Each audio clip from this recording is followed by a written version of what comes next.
Amigos, y en nuestra infancia, recuerdo que jugábamos en la calle en esa época un juego que se llamaba Mi Gavilán Carroñero y decía: aquí tengo mi gavilán con 7 uñas de gatos. Si no me trae carne de carroña, lo mato. Y a propósito de estos, amigos, los imputados de la operación Gavilán borraron hasta 8,000 fichas, según el Ministerio Público. Amigos, si encontraron muerta a la niña de 11 años, reportada como desaparecida en San Cristóbal. Y el presidente de la República, licenciado Luis Abinader Corona, dijo que se ha instalado 168 megavatios de energía más que en el pasado. Amigos, esto es Consulta Participativa, tu espacio, tu voz. Saben ustedes que transmitimos a través de Carivisión, canales 26 de Claro, Altiz y 22 de Aster. Y estamos en todas las redes sociales. Estamos en nuestro canal de YouTube, Consulta Participativa, al que le invitamos que vayan a YouTube, Consulta Participativa, y se suscriban a nuestro canal y activen la campanita de notificaciones para que reciban el contenido de esta consulta de manera directa y especial. También, amigos, que estamos en Instagram como @consultapar, en Twitter @consultapar, Facebook Consulta Participativa, y nuestro número de contacto, nuestro número WhatsApp, 809-769-4500. Escríbanos, háganos su sugerencia con respecto al contenido e invitados que de seguro le complaceremos. Amigos, nosotros vamos a una pequeña pausa y retornamos de inmediato con nuestros comentarios.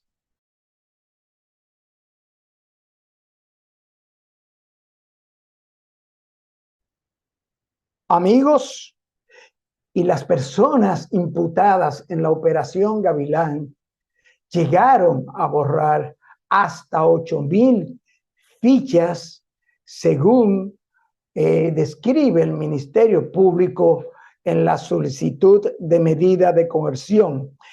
Y señaló que aunque el esquema fraudulento comenzó antes, pero fue a partir del marzo de 2022 que comenzó la investigación de las autoridades. Entre estos, el imputado Mártires Rosario Reyes, empleado de la Dirección de Tecnología de la Procuraduría General de la República, era la persona que recibía el dinero a cambio de borrar las fichas a personas con antecedentes penales.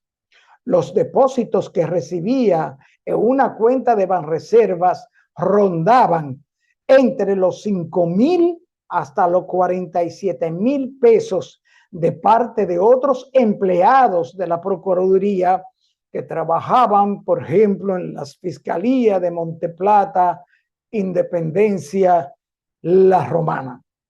El expediente precisa que al mes Mártires Rosario Reyes acumulaba hasta 200,000 pesos por concepto de borrar fichas.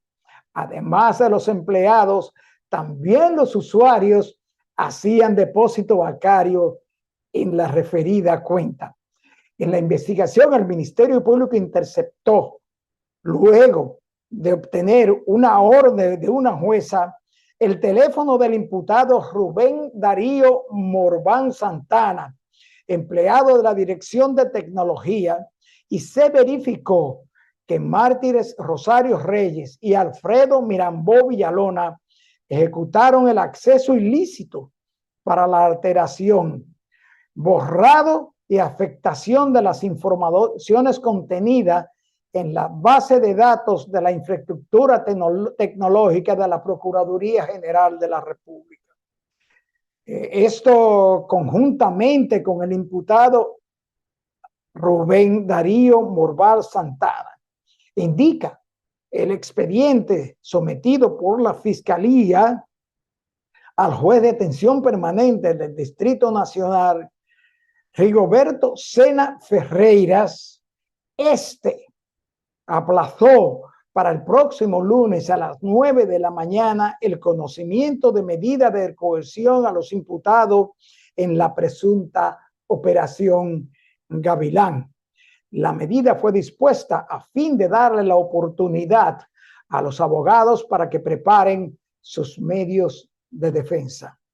Varios abogados coincidieron en pedir el aplazamiento al alegar que no estaban preparados para que se conociera la medida porque todavía no conocían el expediente. Los fiscales que liderean la operación contra la red asociada a la criminalidad solicitaron la declaratoria de caso complejo y la imposición de prisión preventiva contra Martínez Rosario Reyes, soporte del sistema de justicia de la Dirección de Tecnología de la Información de la República Dominicana, y también contra Rubén Darío Morván Santana, encargado de la División de Tecnología de la Fiscalía de Santo Domingo. Este y su esposa, Laudelina Esther Reyes Silva, estaban ambos trabajando en la supuesta red criminal. La medida incluye también a los empleados de la Procuraduría General de la República, Pilar Irenes Medina, Domingo Julio Santana, así como los coimputados Yocaira Elizabeth Carmona, al ex policía Luis Alfredo Astacio Polanco, Ashley Darnelli Morván Reyes, el miembro activo de la Policía Nacional Anthony Vicente Ferrer Monegro, a Romanqui Alexander Doctor Medina y Dircia Argentina Núñez Santos.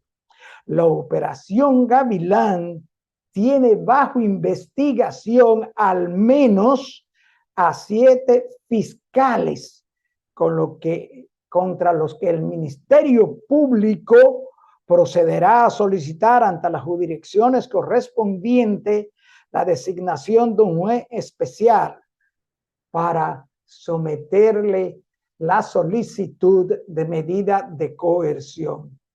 Amigos, felicitamos a la Procuraduría General de la República en la persona de la señora Procuradora General de la República, doña Miriam Germán, y a Jenny Berenice Reynoso, y a todos los fiscales encargados, y a ese equipo que está dando y ha dado muestras reales y fehacientes de que no importa de dónde provenga la corrupción y la violación a las leyes, e inclusive, aunque se trate de gente de entre nuestra casa, esta Procuraduría procederá, y así lo ha demostrado, según manda la ley. Amigos, hasta aquí nuestro comentario de hoy, y les invitamos a que nos acompañen a nuestra entrevista central, donde estaremos hablando con el doctor Yolino Castillo Ricard, quien es gastroenterólogo, internista, endocopista. Volvemos en breve con nuestra consulta central.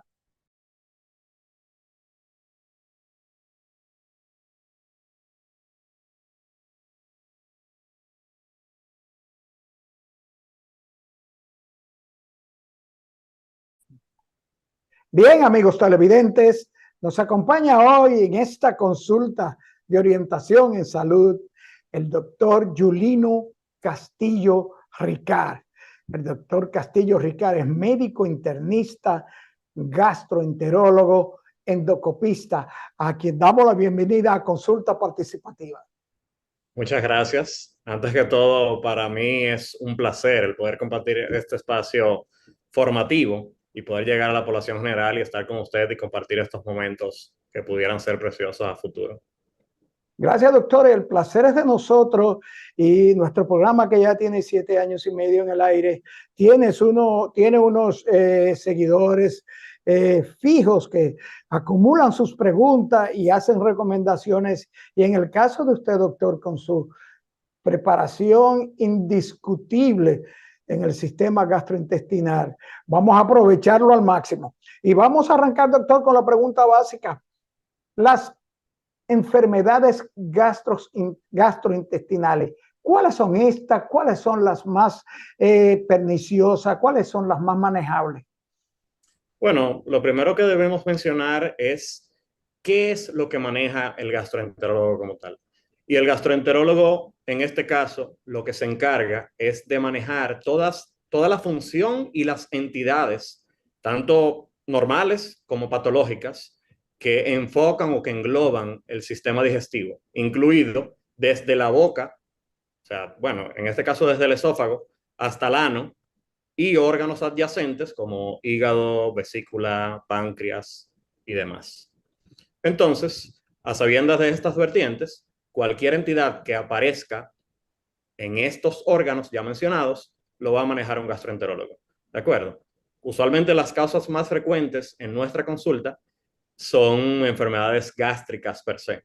Dígase, pudiera ser gastritis, pudiera ser dispepsia, pudiera ser de manera más rara sangrado gastrointestinal, úlceras gástricas, ya a nivel intestinal como tal, divertículos, pólipos, cáncer de colon, por supuesto, cáncer gástrico a nivel del estómago y entre otras enfermedades.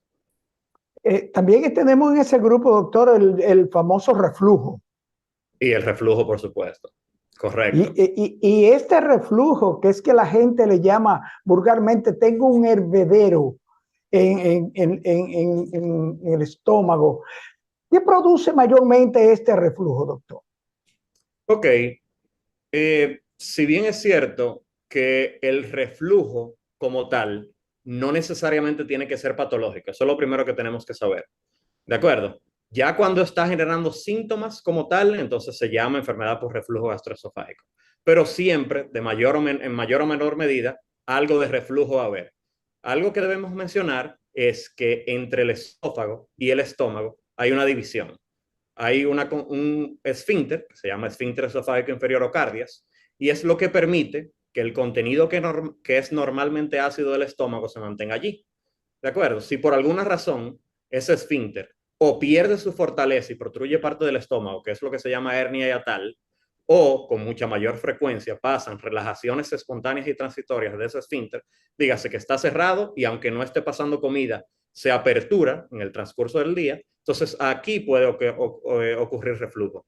¿De acuerdo? Y ya presentar los síntomas típicos del reflujo o la regurgitación, que lo que se siente es como un amargo que sube hacia la boca, o flema, y la clásica acidez, que es lo que se conoce clínicamente o científicamente como pirosis. Y por supuesto, pudieran haber síntomas sobreañadidos. Pero cuando este esfínter, como usted señala, doctor, se abre, ¿qué produce esa apertura? ¿Es la famosa úlcera péptica? ¿Qué produce que este esfínter se abra? ¿Inflamación? ¿Exceso de comida? ¿Indigestión? Hay diferentes factores. Como les mencioné con anterioridad, lo más frecuente es que se relaje de manera espontánea por sí solo y transitorio. Se abre y se cierra. Hay factores que pudieran sobreañadirse a que se relaje más frecuentemente. Por ejemplo, el consumo de café en personas predispuestas pudiera generar que haya más relajación de dicho esfínter. ¿De acuerdo? Ahora, ¿qué otras condiciones pudiera predisponerlo? Cuando se produce una hernia tal que ocurre por aumento de la presión intraabdominal, ya sea porque el paciente o porque la persona sea multípara, porque haya tenido varios embarazos, porque sea constipado y tenga que necesitar pujar mucho al momento de evacuar. Entonces, esas condiciones hacen que se pierda la fortaleza de dicho esfínter. Entonces, cuando se pierde la fortaleza de dicho esfínter, entonces ahí es que se distiende y se produce la condición llamada como hernia tal, que por supuesto el esfínter va a permanecer abierto y con mucha mayor propiedad y frecuencia pudiera haber reflujo. Pero de igual manera hay otras condiciones en las cuales hay una condición en particular que se llama bolsillo ácido, en la cual uno, luego de alimentarse, cuando se llena mucho, arriba de la comida que está cerca de dicho esfínter, se forma una capa de ácido. Y como está más cerca de lo ya anteriormente mencionado, entonces promueve a que con mayor facilidad aparezca reflujo. ¿De acuerdo? Doctor, mire qué interesante esa orientación, esa explicación que usted da, porque en este caso de este reflujo, llamémoslo popularmente, esto que la gente señala, tengo un hervedero, la gente acostumbra, y ya no es tan socorrida esa costumbre por el asunto del adelante, de los adelantos en los medicamentos, a tomar bicarbonato. Dale una agua de bicarbonato con orégano para que se te quite ese hervedero. Estos remedios, ¿cómo se trata este reflujo, doctor? De manera que el tratamiento no conlleve a una situación peor. Estos antiácidos, por ejemplo. De acuerdo. Entonces, cuando hablamos de tratamiento de seguimiento con reflujo, lo primero que debemos hacer son modificaciones en el estilo de vida.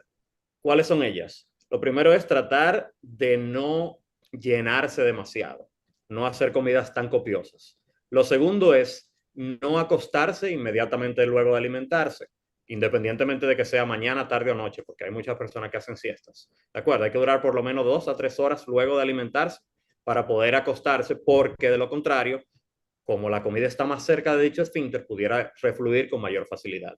De igual manera, tratar de reducir cualquier práctica que aumente presión intraabdominal, porque va a predisponer a que haya más relajación de dicho esfínter y refluya más contenido. Ahora, ya hablando de medicamentos o de brebajes naturales o de cualquier otra vertiente que se pudiera utilizar, lo más recomendable cuando haya reflujo, sobre todo si es persistente, es acudir al médico.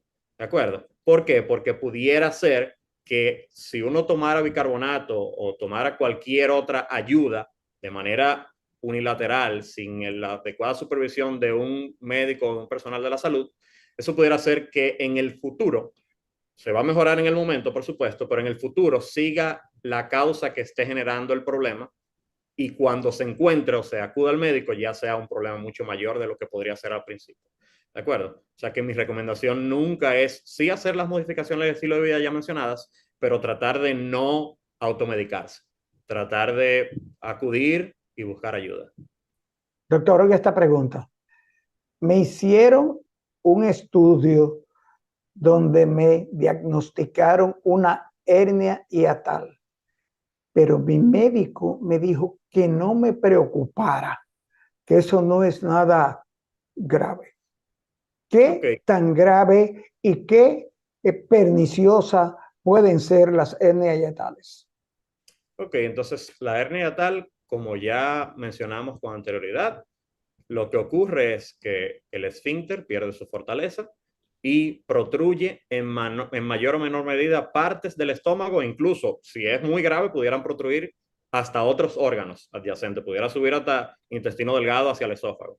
¿De acuerdo? Lógicamente es sumamente infrecuente y en la mayoría de los casos no hay que hacer mayores cambios, excepto modificaciones del estilo de vida, tales como hacer ejercicio, tratar de bajar de peso, porque el sobrepeso y la obesidad conlleva a mucho mayor reflujo, ¿de acuerdo? Pero si no hay muchos síntomas y se controla la secreción de ácido clorhídrico, se puede vivir normal aún teniendo la hernia tal. Ya en casos excepcionales en los cuales no se corrige los síntomas a pesar de un seguimiento, de un tratamiento adecuado, entonces ya se pudiera valorar corregir dicha hernia de manera quirúrgica y o endoscópica, ¿de acuerdo? Pero a priori no es lo esencial. O Que no, sea, no te va a generar mayor problema, o sea que dependiendo. la Ajá. hernia hiatal no es tan perniciosa, pero sí puede llegar el momento en que sea necesaria una intervención quirúrgica. Pudiera ser, dependiendo del manejo, del seguimiento del paciente y sobre todo de los cambios que ese paciente o esa persona esté dispuesto a hacer en su vida. ¿De acuerdo? Para tratar de evitar de que el reflujo sea tan frecuente. Pero no Doctor, necesariamente por tener una hernia tal hay que corregirla obligatoriamente. entonces su médico fue efectivo al decirle que no se preocupara mucho, que ella estaba muy estresada con esto, porque realmente, como usted señala, esto es una afección, un trastorno que se puede controlar y vivir toda la vida con ella si no hay complicaciones. Correcto. Doctor, ¿y las úlceras pépticas? Entonces, las úlceras pépticas ocurren una úlcera, como su nombre lo dice, es una disrupción de cualquier área del cuerpo. En este caso estamos hablando del estómago. Pudiera ser del esófago también. Entonces, ¿por qué ocurre eso? Ocurre por diferentes vertientes. En nuestro país, en países subdesarrollados igual que el nuestro, la causa más frecuente de úlceras pépticas es el Helicobacter pylori. El Helicobacter pylori es una bacteria en la cual en el 80-90% de la población latinoamericana, por la pobre salubridad de los alimentos, va a estar presente usualmente desde la niñez. Y tiene un potencial tanto de causar gastritis, úlceras, y a posterior incluso pudiera generar cáncer gástrico. O sea, tiene un potencial carcinogénico. Esa es la primera causa de úlceras. O sea, que si le encuentran Helicobacter o si tiene síntomas dispépticos, hay que evaluarse. La segunda causa de úlceras pudiera ser el consumo desmedido de analgésicos, sobre todo los llamados AINES, que son la aspirina, el diclofenac, el ibuprofeno y demás. Esto ocurre por diferentes vertientes. La primera es que tiene un efecto tópico. Cuando tú te bebes la pastilla, esa pastilla cae directamente en un área del estómago y donde cae puede generar una úlcera. Y un efecto sistémico en la cual cuando uno se bebe dichos medicamentos, estos tienen un factor que inhibe las prostaglandinas y las prostaglandinas fungen como un factor protector de dicha mucosa gástrica. Entonces, si tú estás bebiendo tu medicamento que inhibe parte de la protección de la mucosa, la va a dejar más expuesta a que el ácido clorhídrico erosione la mucosa y genere una úlcera. Bien. Doctor, somos dominicanos y podríamos colegir que el reflujo, la úlcera péptica, la hernia tal, pudiera haber un agente común que le provoque problemas como el alcohol. Todo lo que es el consumo de sustancias tóxicas, desde alcohol, sobre todo si es una persona que se conoce en inglés como heavy drinkers o consumidor de alcohol fuerte, que es aquel que toma más de 4 tragos por día. El alcohol produce que se libere mayor secreción de ácido clorhídrico y deja la mucosa más expuesta independientemente de que no haya nada más, o sea, el alcohol de por sí. Pero de igual manera, el consumir cigarrillos, vape y cualquiera de sus componentes aledaños y otras sustancias como tipo drogas y demás. Eso repercute, por supuesto, a la salud, no solamente gastrointestinal, sino a la salud de todos los órganos del cuerpo. O sea que debería tratar de moderarse. Doctor, ¿y la gastritis, la gastroenteritis? Ok, cuando hablamos de gastritis como tal, el sufijo itis, o sea, que diga itis, una palabra en el final, significa inflamación. Entonces, en este caso, el gastr significa inflamación del estómago. Bien, la inflamación del estómago está medida predominantemente en países subdesarrollados como el nuestro por el Helicobacter, con mucha mayor frecuencia, pero de igual manera el estómago está expuesto a alimentos ultraprocesados, a alcohol, a cigarrillos, a estrés, a un sinnúmero de condiciones que puede llevar a que el estómago se inflame y genere síntomas. Entonces, cuando ocurre, el paciente va a presentar acidez, el paciente puede presentar como que se llena rápido, el paciente puede presentar una sensación de que la comida se queda estancada, que se llama sensación de plenitud, por más tiempo de lo adecuado, y el paciente se puede sentir así como distendido, como si tuviera la barriga inflada. Entonces, si en algún momento se presenta alguno de esos síntomas, lo ideal es acudir al médico para tratar de investigar qué es lo que está sucediendo. Doctor, tenemos información de que la gastritis es una de las enfermedades más comunes en el mundo. ¿A qué se debe esto, doctor?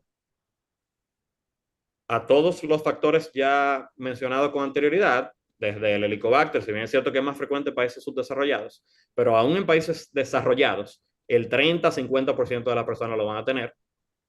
De igual manera, a la incidencia creciente de consumo de alimentos ultraprocesados, de sobrepeso, de obesidad, de sedentarismo, de estrés que se está manejando, todas esas son condiciones que aumentan la secreción de ácido clorhídrico y por consiguiente conllevan a que se inflame el estómago y genere los síntomas anteriormente mencionados. O sea que todo eso son un conglomerado de vertientes que hacen que la persona se mantenga empeorando en el tiempo de sus condiciones gástricas en este momento y gastrointestinales a futuro también.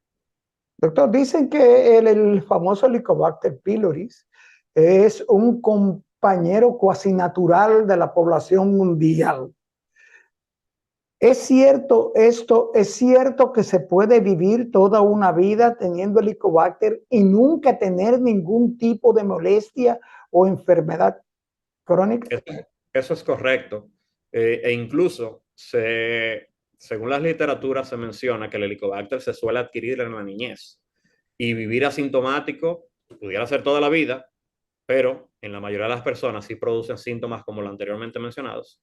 Y por el potencial carcinogénico que tiene, una vez se encuentre, debería tratar de eliminarse. Inmediatamente se encuentre, debería tratar de eliminarse porque pudiera degenerar a cáncer en un futuro.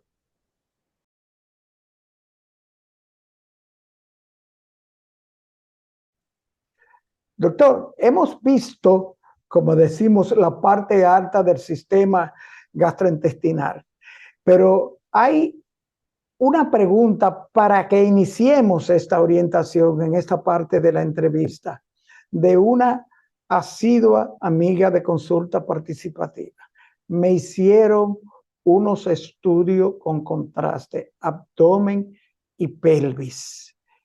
Y en el diagnóstico me escribieron que tenía divertículos sin diverticulosis y me recomendaron visitar el gastroenterólogo.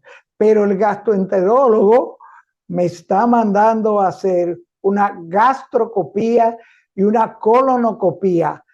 No era suficiente el estudios que me hicieron con contraste de abdomen y pelvis. Ok, entonces cuando hablamos de divertículos, o de divertículos, perdón, lo que se refiere son lesiones saculares que pasan en el colon. Se forman unos pequeños, o no necesariamente en el colon, en cualquier parte del tracto gastrointestinal pueden ocurrir, pero en este caso estamos hablando del colon. Entonces lo que ocurre es que se forman unos pequeños saquitos que aparecen precisamente por debilidad de la pared y son muy frecuentes en personas de edad avanzada. Incluso en personas un poco más jóvenes, a partir de los 50 años, se dice que el 50% de la persona tiene divertículos. Y por cada 10 años que se aumenta la vida, va aumentando un 10%.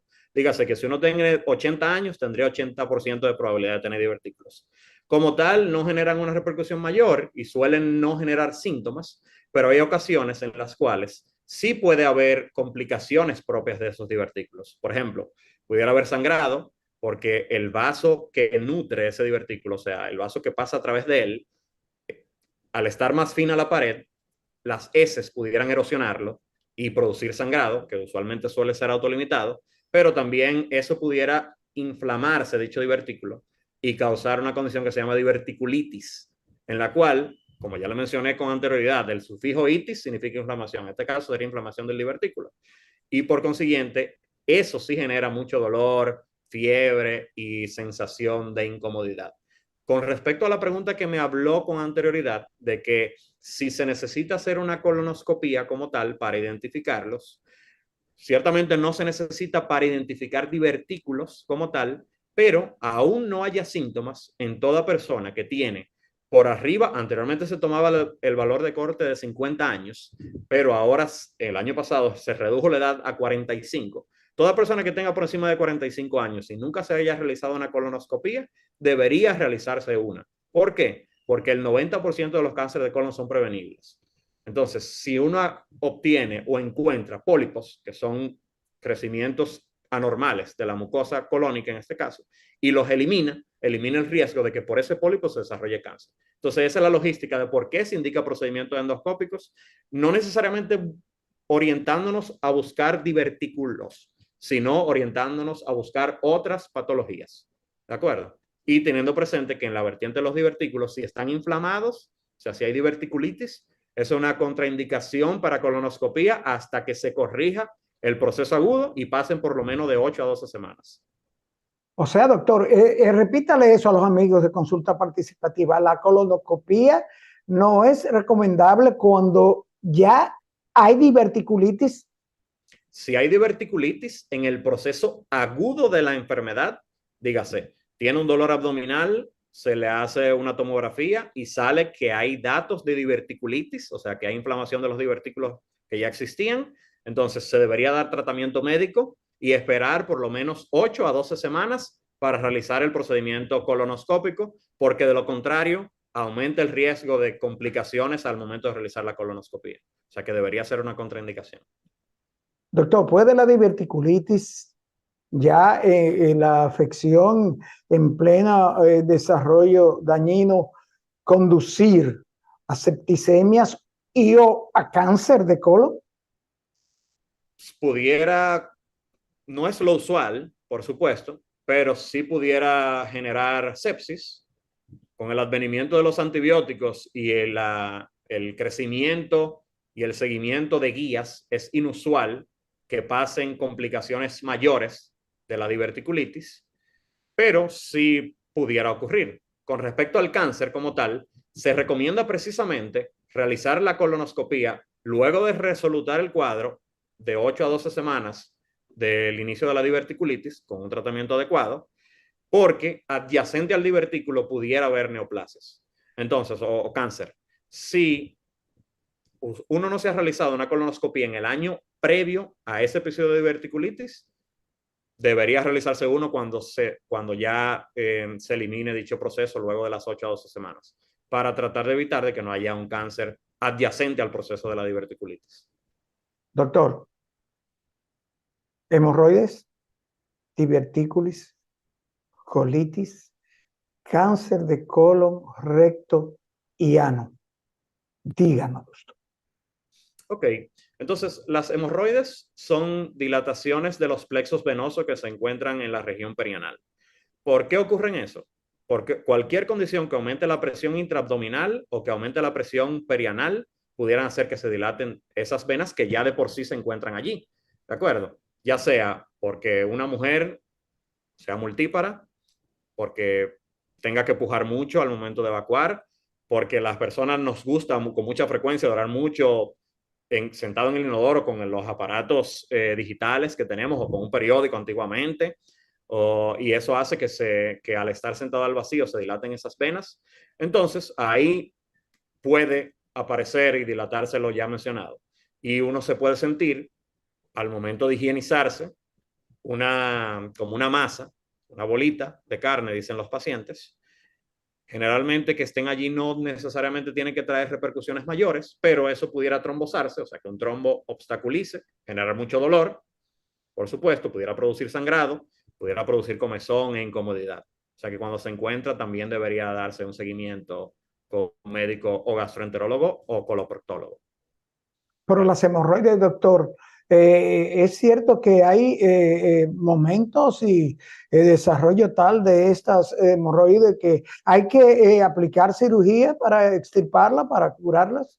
Sí, eso es correcto. Sobre todo en el contexto de, como le mencioné con anterioridad, si estas se trombosan y generan mucho dolor y el tratamiento médico y endoscópico, porque se puede dar tratamiento endoscópico también, no es suficiente, entonces pudiera ser que ameritara pasar al proceso quirúrgico con coloproctología. No es obligatorio, ni es lo más frecuente, pero sí pudiera ocurrir y necesitarse procedimientos quirúrgicos para corregirlas. Doctor, afecciones en el colon, cáncer de colon, inflamación del colon, colitis, estas afecciones y estos trastornos del colon, doctor, ¿cuál peligrosos son? ¿Cuánto, qué porcentaje más o menos se estima que puede conducir a cáncer de colon, estas inflamaciones y hasta la muerte? Ok, el cáncer de colon, bueno, o colorectal, incluyendo el recto, por supuesto, es la tercera causa de cáncer más frecuente a nivel mundial, luego de mama y pulmón en general, tanto en hombres como en mujeres. ¿De acuerdo? Entonces, a sabiendas de esto, esos son datos obtenidos por la Organización Mundial de la Salud. Entonces, a sabiendas de esto, es de vital importancia dar un seguimiento en personas aún estando sanas para tratar de prevenir o encontrar en un estadio precoz que permita dar un tratamiento apropiado, curativo. ¿De acuerdo? Porque de lo contrario, si ya se encuentra en estadios tardíos, pudiera ser que el único tratamiento que existiera fuera el paliativo, o sea, el de mantener calidad de vida. Entonces, por eso se necesita dar un seguimiento estrecho para evitar de que la persona no llegue allí. Y usualmente los síntomas de alarma, que son y los signos y síntomas de alarma, que es lo que más tenemos que tener presentes, son sangrado en las heces. Si está sangrando en las heces, debería acudir al médico. Si tiene una alteración en el patrón evacuatorio, ya sea una constipación, un estreñimiento nuevo o una diarrea, sobre todo si es crónica, dígase que tenga más de 28 días. Si está perdiendo peso de manera involuntaria, o sea, no estamos siguiendo ninguna dieta ni haciendo un ejercicio en particular, pero se está perdiendo peso, ¿de acuerdo? O si hay un dolor abdominal que no se ha encontrado la causa de manera crónica, también son vertientes o una anemia ferropénica, dígase que se está perdiendo hierro y te salga los niveles de hematócrito hemoglobina bajos sin ninguna justificación. Esos son síntomas y signos que debemos tener presentes y siempre acudir al médico porque pudieran sugerir que algo no está bien en el colon y pudiera ser cáncer de colon.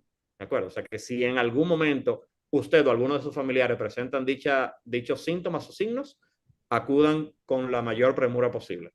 Bien. Doctor, es tan inofensivo en cuanto a la sintomatología, el cáncer de colon, que puede llevar a que su detección sea tardía y lamentablemente irremediable. Usualmente y con mucha frecuencia sí hay síntomas que muchas veces las personas tendemos a minimizar. Hay veces que tenemos un dolor y dicen, bueno, eso seguro se me mejora en el tiempo, no acudimos a tiempo, o quizá un día que otro presenté sangrado en las heces y le doy, por el ajetreo del diario vivir, no le presto la atención adecuada, o estoy perdiendo peso y quizá ni me doy cuenta. Entonces son como, en ocasiones, como pinceladas que nos van llevando, que si nosotros le prestamos atención, sí deberíamos acudir, pero quizá no le tomamos la atención que ameritara. O sea, que debería tener síntomas, no es una obligación, pero sí debería tenerlo. Es muy raro que alguien sin síntomas es lo que se encuentra al momento de hacer una colonoscopia sea un cáncer de colon. O sea, que algo pasó desapercibido probablemente. Sobre todo en personas que tienen antecedentes familiares de cáncer como tal. Si tú tienes antecedentes familiares de cáncer de colon, esa edad que yo mencioné con anterioridad de 45 años, debería bajarse y comenzar el screening con colonoscopia a partir de los 40 o 10 años antes del diagnóstico del familiar de primera línea. Si a su familiar se le diagnosticaron, dígase, Dios lo libre a cualquiera de nosotros, la madre le diagnosticaron cáncer de colon a los 30 años, a usted deberían hacérselo a los 20, dígase 10 años antes, ¿de acuerdo? O 40 años, lo que pase primero. Doctor, tenemos un amigo de consulta participativa que es diabético y él pregunta que de cuáles enfermedades gastrointestinales debe cuidarse y que cuáles prevenciones él como diabético y cuáles propensiones tiene como diabético a cuáles enfermedades gastrointestinales. Ok, la diabetes es una enfermedad que va en aumento en los últimos años por el incremento considerable. Es multifactorial, por supuesto, pero va muy medido con procesos de alteración metabólica. Entonces, el sobrepeso y la obesidad ha conllevado que vaya en incremento dicha enfermedad. Entonces, desde el punto de vista gastrointestinal y desde el punto de vista del organismo, ciertamente, la diabetes crónica no controlada puede generar neuropatías, dígase afección de los nervios. Entonces, esa afección de los nervios no se queda exenta del tracto gastrointestinal. En este contexto, pudieran los pacientes hacer una condición que se llama gastroparesia diabética, en la cual los pacientes comen y el estómago no tiene la capacidad de movilizar adecuadamente esa comida ya ingerida y se queda por mucho tiempo durante el estómago. Ya sienten que se sienten muy llenos, en ocasiones les da náuseas, en ocasiones tienen que vomitar porque no baja la comida y usualmente hay que acompañarlo, ayudarlos con procinéticos. De igual manera puede pasar lo mismo, los diabéticos también pueden tener constipación bajo la misma premisa y cáncer de colon debería presentarse con mayor atención porque se ha estipulado que el hiperinsulinismo que produce, o sea, el aumento de la insulina que puede producir en personas diabéticos, es un factor que da como al crecimiento de la mucosa colónica y por consiguiente con mucha mayor frecuencia pudieran tener adenomas, que son los pólipos que tienen capacidad de malignización. O sea que los diabéticos en particular deberían darse mayor atención a la edad que le corresponde, como a la población general de los 45 años, con su colonoscopía y seguimientos con gastroenterólogos, ¿de acuerdo? Para tratar de evitar de que a futuro pudiera desarrollar potencialmente un cáncer de colon. Doctor, la gastroscopía y la colonoscopía son las dos herramientas más acertadas, más mejores para detectar los problemas gastrointestinales. Pero en el caso de la colonoscopía, ¿por qué la gente le teme practicarse la colonoscopía? Hay amigos que han dicho que es que hay que anestesiarlo, que le tienen temor a la anestesia, que la gastroscopía puede resultar dolorosa y o cuán riesgosa es la colonoscopía en una persona que pudiera estar sana. Ok, perfecto. Entonces, sí, si bien es cierto de que muchas personas por temas hasta de tabú deciden no someterse a una colonoscopia, sobre todo en mucha frecuencia los hombres mayores, que dicen, bueno, a mí nadie me puede introducir nada por dicha vía, por el ano, nadie puede introducir nada por ahí, yo no voy a acudir al médico para hacerme eso. Eso es imposible para mí, nadie va a hacer eso conmigo. ¿De acuerdo? Eso pudiera ser una de las opciones, o sea, uno de los causas por la cual no acuden al médico, pero sí también es cierto de que las personas le tienen miedo a someterse a anestesia, a someterse a un procedimiento que no es tan invasivo, pero por supuesto se está introduciendo algo en su cuerpo. Pero sí debo mencionarles a la población general que, si bien es cierto que sí hay complicaciones propias de los procedimientos, las mismas son muy inusuales. O sea, menos de una de cada 1000 colonoscopías diagnósticas se complican. ¿De acuerdo? Eso implica que el riesgo es inferior a 0.001%.